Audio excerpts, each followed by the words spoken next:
Before we get started with today's video, Anker has a massive sale going on right now. Check the link in the description or the pinned comment to get your own F3800 at a heavily discounted price. Alright, let's get started. What's going on YouTube? This is What Would Josh Do, and I have a super exciting video today. My cat has decided that she is going to do the unboxing. Well, never mind, she decided to leave. This is on Anker SOLIX F3800. It says here, Anker SOLIX F3800 portable power station, 3,840 watt hours, 6,000 watts. It's a heavy packaging. It's already like either opened or like the box has just been open in the process of shipping. Not quite sure. We'll see that here in a moment. So this is the other side of it that I want you to open from. This side is actually sealed, so I'm gonna go ahead and just open from this side. I'm gonna go ahead and just cut these off. Alrighty. So pull that out. Boy, it's a heavy thing.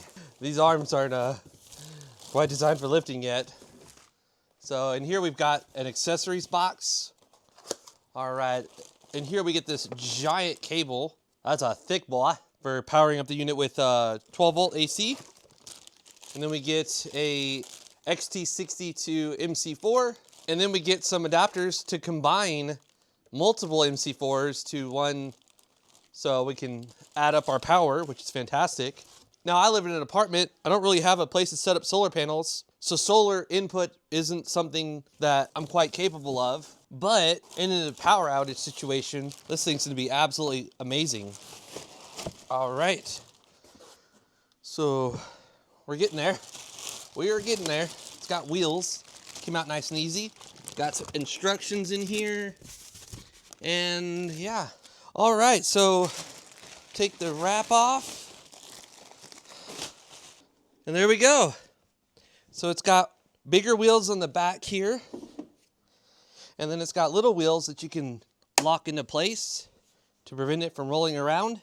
And then taking a look at the front of the unit, we've got a screen, power button to turn the display on after it's already on, the mobile app, and then carport for 12 volts. We've got 3 USB-C that are capable of 100 watts each. Then we've got 2 USB-A quick charge, and then this button turns on the car socket. On this side, we have the outlet that's going to connect it to your home panel. I don't have that. I live in an apartment. I can't really mess with that stuff. But then here we have the button if it ever trips or overrides or whatever. We have our power input. And then we have 2 different XT60 connections that allow you to combine power. And then if you ever want to add, they have expansion batteries you can put on top of this that are each the size of the battery in here. So every time you buy one, you are doubling or tripling or quadrupling your power. And this is going to be how you expand it and add a second battery. So if you find yourself, you know, trying all your appliances you would use during an outage, or if you're trying to go completely off grid and then you find yourself running out of power too quickly, you can invest in more batteries. You can have a few batteries per unit. And then if you have a second unit, you can combine the 6,000 watts to 12,000 watts, and you can get an adapter that makes it go to 50 amps and do a lot more. So these things are incredibly useful. And then we have some rubber feet here. So if you wanted to lay it down like this on the ground, you could. And then here on this side, we have a big plug here.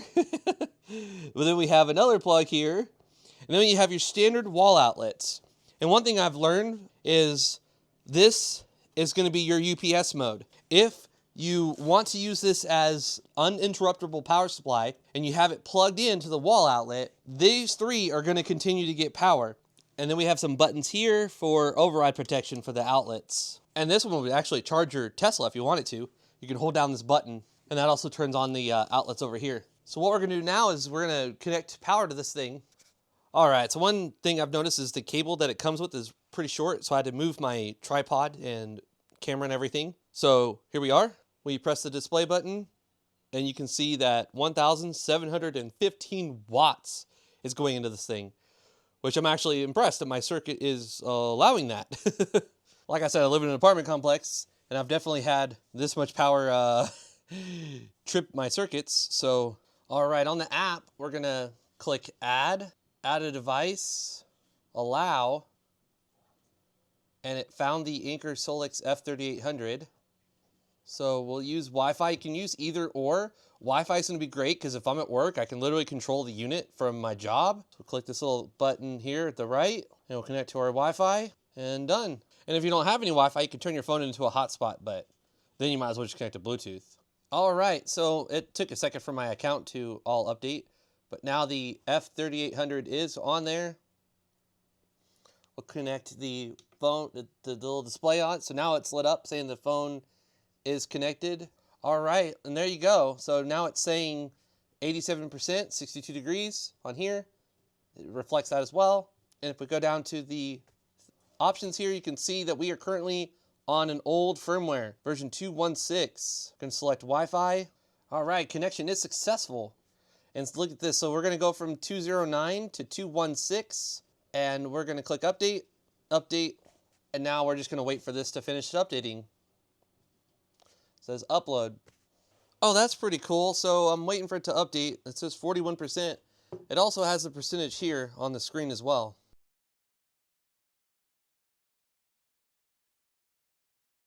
All right, cool. So we're done with the update. Just waiting for it to restart. And awesome. Looks like we're back in action. And done. Come here and make sure that our firmware is up to date, which it is. It's on 2.16. And then just taking a look at the rest of the app. So I know for a fact that if I were to turn on anything else in my apartment, my circuit would trip right now. So I'm going to go ahead and lower this to just 1,000. And then unit timeout you can set from as short as 30 minutes all the way to never. So like 1 hour, 2, 4, 6, 12, 24, never. And then screen brightness, you can set it to low, medium, or high. So let's do low. Yep, okay, so that's definitely dimmer, mid, bright. Cool. And we can also see that we're charging at just 1,000 watts now. And screen timeout, you can go as low as 20 seconds or as high as 30 minutes. I wish there was an option for never. If the unit is powered on, I want to see the screen. I do wish there was one for that. And then you could change the Wi-Fi to a different Wi-Fi signal. If you are more of a Celsius person, you can change it to Celsius, or you can keep it Fahrenheit.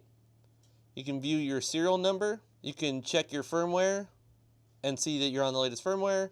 You can restore it to default, and then go back. And then from the home screen, you can see your DC input or your AC input. And then right now we don't have anything connected, so we can turn our AC outlets on. And we got a little 60 hertz plugged in icon there. And our carport, turn that on, and then that's reflected on there as well. Alternatively, you can just press that button, or you can come up here and press this little button, and now the AC is off. And then there's a light on it. It says, oh, okay. Yeah, I did not even see that right away. You turn the light on, it kind of tells you what's going on with the unit. And it says remaining charge time, 30 minutes until full. I do hear the fans on the unit, but it's a nice sound. It's not bad at all. And then from the home screen, you can see that the F3800 is at 89%. Cool. I'm going to move my mic closer to the... And as you can see, there are little fans here, which are not powered on right now. That's probably the inverter. And then we have a bigger fan. Oh, we got 4 fans. Oh, my word. Let me move my mic next to it.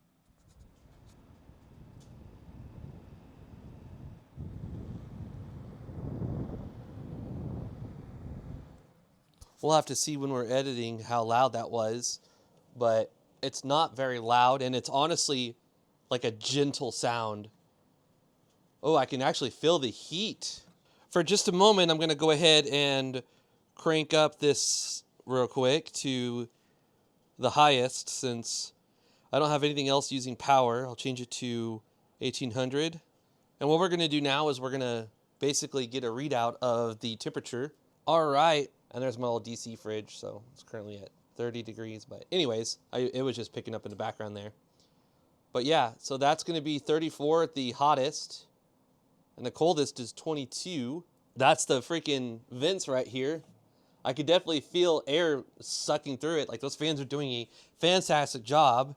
And on this side, there doesn't appear to be any exhaust fans. It just comes in from the other side. There might be. I don't know, but it doesn't appear like it. Oh, actually, there might be. I'll just shine a light and see. But, yeah, this side is a big difference in temperatures. Oh yeah, there's definitely fans on this side. So 1, 2, 3, 4. Definitely. So that's awesome. That's literally like a whirlwind. You've got this side sucking in the nice fresh air, and you got the other side pushing it out. That's a lot of airflow through this whole unit. And then on this side, the fans are going to be on the other way. That's probably going to be for the inverter. We'll have to put a load on and see when these things come on. But yeah, they're currently off. Yeah, the second one's off too. All right, let's connect up a bunch of stuff to this and see what happens. Alrighty then. Okay, so we have basically the unit connected the way we had our previous setup, but it was one unit with an expansion battery through a different company. This is nice because it's just one thing, and I've got my PlayStation 5 and my Xbox One Series X going. So we're gonna basically, we got the PlayStation on, we're gonna launch a game real quick, which has an update. In the meantime, we'll get our Xbox Series X playing a game. We're currently at 302 watts of output with 1400 coming in. And you know what? I'll get my app going too. All right, so we'll start the game. While that's going, we'll check on our update. I'm just trying to get both consoles pulling as much power as they can. Okay, so we have our Xbox going. I don't know how demanding this game is. We're currently drawing 417 watts from the unit. Well, I guess the water. Here, we'll just keep it pointed there. And then this game, okay, so we'll go ahead and let this game start up. Alrighty, so we have the tower loading. We're currently drawing 511 watts. It should go up a little bit. And what we're gonna do is we're gonna unplug the power and see what happens. So 3, 2, 1, unplug. And look at that, no interruption. So we're running completely off battery now. We got our tower loading. We have Genshin Impact going, and we'll do it with Genshin Impact as well. So 522 watts, plug it back in. See if there's any interruption when we plug it in. Unit made an audible click. And now we are currently charging and drawing 538 watts. No interruptions. Also, look at this, right? The light's going like this, indicating it's possibly charging. We will disconnect it in 3, 2, 1. TV's going, game's going, everything's still going. And yeah, we have 6 hours of this right now. We'll go back to our PlayStation 5, which is currently still running. Must be a lot of people at the tower. It's still loading the tower. But, oh, it's a new season? Is it a new season? I don't play this nearly as much as I used to. No, it's not a new season. So the tower's running. We're running 551 watts. We're currently running completely off the battery inside the unit. And it says we've got 5.5 hours. Now, obviously, if I turn off the Xbox Series X, that's going to be a significant amount of power that we save. So it's turning off. Yeah, now we're down to just right at 400 watts. And we've got 7 hours. So if we were to have an expansion battery, we'd have 14 hours roughly. So that's pretty cool. And obviously this is a giant TV. This is not an energy efficient TV. It draws about 220 watts while it's operating. So you could use like a portable monitor that's powered by USB Type-C, or a much smaller TV that draws like 40 watts. So the cool thing is we just demonstrated the uninterruptible power supply mode, and we can go ahead and demo that again. So go ahead and plug it in.